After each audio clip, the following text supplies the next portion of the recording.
पोस्टातून आपल्याला खूप चांगल्या प्रकारे विमा मिळतो. 399 मध्ये 10 लाखाचा विमा मिळतो. तर तो कोणता विमा आहे आणि तो आपण कसा काढू शकतो, तर त्याची पूर्ण माहिती यामध्ये दिलेली आहे. 18 ते 65 वर्षापर्यंत आपण काढू शकतो. 399 रुपये वर्षाला भरायचे असतात आणि 10 लाखापर्यंत आपल्याला तो विमा मिळतो. तर त्या विम्यामध्ये काय काय कवर होतं, काय कवर होत नाही, ह्या सगळ्या गोष्टी आपण या ठिकाणी जाणून घेऊया. तर IPPB जी इंडिया पोस्ट पेमेंट बँक आहे, त्याच्यामध्ये ज्यांचं खातं आहे किंवा पोस्टामध्ये ज्यांचं खातं आहे त्यांनाच हा विमा काढता येतो. तर त्या विमामध्ये काय काय आहे, तर हा ॲक्सिडेंटल पॉलिसी आहे. ही 10 लाखाची पॉलिसी आहे. त्याच्यामध्ये अपघाती मृत्यू झाला किंवा कायमस्वरूपी अपंगत्व आलं किंवा कायमचे अंशिक अपंगत्व आलं तरी आपल्याला 10 लाख रुपये हे मिळतात. त्यानंतर अपघाती विघटन आणि अर्धांगवायू म्हणजे अर्ध शरीर निकामी होतं तरीसुद्धा 10 लाख रुपये मिळतात. त्यानंतर अपघाती वैद्यकीय खर्च, जर अपघात झाला आणि वैद्यकीय खर्चासाठी तुम्हाला ॲडमिट असाल, तुम्ही 24 तासापेक्षा जास्त ॲडमिट असाल हॉस्पिटलमध्ये, तर 60,000पर्यंत तुम्हाला खर्च दिला जातो. तसंच जर अपघात झाला आणि तुम्ही OPD बेसवर तुमचा जो खर्च आहे तो काढत असाल, ट्रीटमेंट घेत असाल, तर तुम्हाला 30,000पर्यंत OPDसाठी सुद्धा खर्च मिळतो. तसेच जर अपघातामध्ये मृत्यू झाला तर तुमचे 2 मुलं असतील तर दोन्ही मुलांना शैक्षणिक लाभ हा 1-1 लाख रुपये असा मिळतो. 2 मुलं ह्याच्यासाठी पात्र असतात, 2पेक्षा अधिक असतील तर नाही. त्यानंतर रुग्णालयामध्ये रोजचा जो खर्च आहे त्याच्यासाठी 1,000 रुपये प्रतिदिन म्हणजे 10 दिवसापर्यंत एक जी 1,000 रुपयाची रक्कम आहे ती मिळून जाते. दररोज 1,000 रुपये.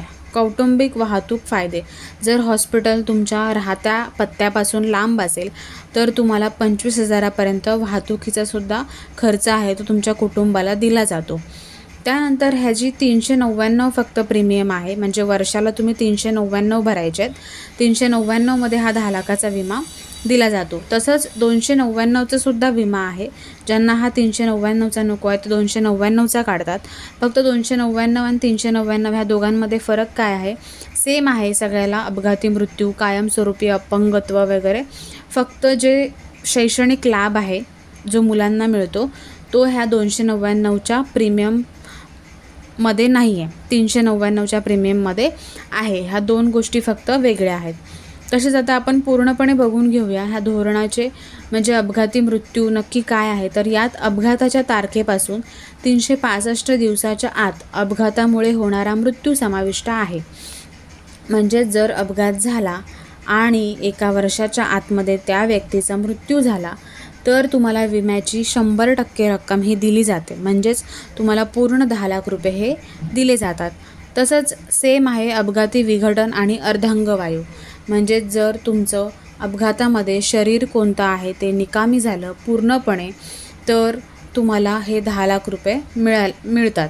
तसंच जर मृत्यू झाला त्या व्यक्तीचा तर शैक्षणिक लाभ, म्हणजेच त्यांच्या 2 मुलांना शिक्षणासाठी 1% रक्कम म्हणजेच 1 लाख रुपयापर्यंत ही दिली जाते. त्यानंतर कायमस्वरूपी एकूण अपंगत्व आलं, पूर्णपणे 100% अपंगत्व आलं तरीसुद्धा ह्याच्यामध्ये 100% जो विम्याची रक्कम आहे ती दिली जाते. तसेच अपघाती वैद्यकीय खर्च आपण जसं बघितलं, 24 तासापेक्षा जास्त जर हॉस्पिटलमध्ये राहावं लागलं तर तुम्हाला त्याचा खर्चसुद्धा भेटून जातो 60,000पर्यंत. आणि जर तुम्ही OPD बेसवरती ट्रीटमेंट घेत असाल अपघात झाल्यानंतर तर 30,000पर्यंत खर्च आहे तो भेटून जातो. त्यानंतर तुम्हाला मी कौटुंबिक वाहतूक त्याचे फायदे सांगितले, म्हणजेच जर तुमचं हॉस्पिटल लांब असेल तर तुमच्या कुटुंबाला 150 किलोमीटरपेक्षा जास्त अंतरावर जर हॉस्पिटल असेल तर त्यांना वाहतुकीचा खर्चसुद्धा दिला जातो. त्याप्रमाणे कायमस्वरूपी अपंगत्व आलं तर ते सुद्धा 1 वर्षभरामध्ये पूर्णपणे कव्हरेज आहे, म्हणजे 100% कव्हरेज ह्याच्यामध्ये भेटून जातो. कोण काढू शकतं, तर 18 वर्ष पूर्ण झालेली व्यक्ती 65 वर्षापर्यंत कोणीही काढू शकतं. फक्त त्याचं अकाउंट जे पोस्टामध्ये पाहिजे, म्हणजेच IPPB इंडिया पोस्ट पेमेंट बँकेमध्ये ते अकाउंट पाहिजे. पॉलिसी ही 1 वर्षाची असणार आहे. 399 तुम्हाला दरवर्षी भरावे लागतील. म्हणजे जेव्हा तुम्ही 399 वर्षाला भरणार आणि त्या वर्षामध्ये जर काही झालं तर तुम्हाला हे 10 लाख रुपये मिळणार. अशा प्रकारे वर्षभराचा हा कार्यकाळ आहे पॉलिसीचा. त्यानंतर तुम्ही पॉलिसी ही तुम्ही IPPB ग्राहक असले पाहिजे, म्हणजे तुम्ही इंडिया पोस्ट पेमेंट बँकेचे ग्राहक असले पाहिजे, म्हणजे त्याच्यामध्ये तुमचं खातं असलं पाहिजे. आता सगळ्यात महत्त्वाचं ह्याच्यामध्ये काय काय कवर होत नाही ते सुद्धा नीट वाचून घ्या. आत्महत्या केली तर कवर होत नाही. लष्करी सेवा किंवा ऑपरेशन्स वगैरे असतील त्याच्यामध्ये मृत्यू झाला तर ते कवर होत नाही. युद्ध, बेकायदेशीर कृत्य करून मृत्यू झाला, जीवाणू संक्रमण झालं किंवा रोग झाला, एड्स वगैरे झाला, धोकादायक खेळ खेळून मृत्यू झाला तर ह्याच्यामध्ये हे कवर होत नाही. तुम्ही जर वाचायचं असेल तर तुम्ही ह्या साईटवरती जाऊन पूर्णपणे माहिती वाचून घेऊ शकता. तुम्हाला अकाउंट ओपन करावं लागेल. अकाउंट ओपन तुमचं केल्यानंतरच तुम्हाला हा विमा घेता येईल. तर असं काही झालं तर तुम्ही कोणत्या ठिकाणी संपर्क करणार आणि हा विमा कसा काय तुम्हाला मिळणार तर त्याचीसुद्धा मी पूर्ण माहिती आहे ती डिस्क्रिप्शनमध्ये व्हिडिओच्या देणार आहे. कोणत्या नंबरवरती तुम्हाला फोन केल्यावरती सगळं भेटून जाईल. तर व्हिडिओ आवडला असेल तर ज्यांच्यासाठी हा महत्त्वाचा आहे त्यांच्यासोबत शेअर करू शकता तुम्ही.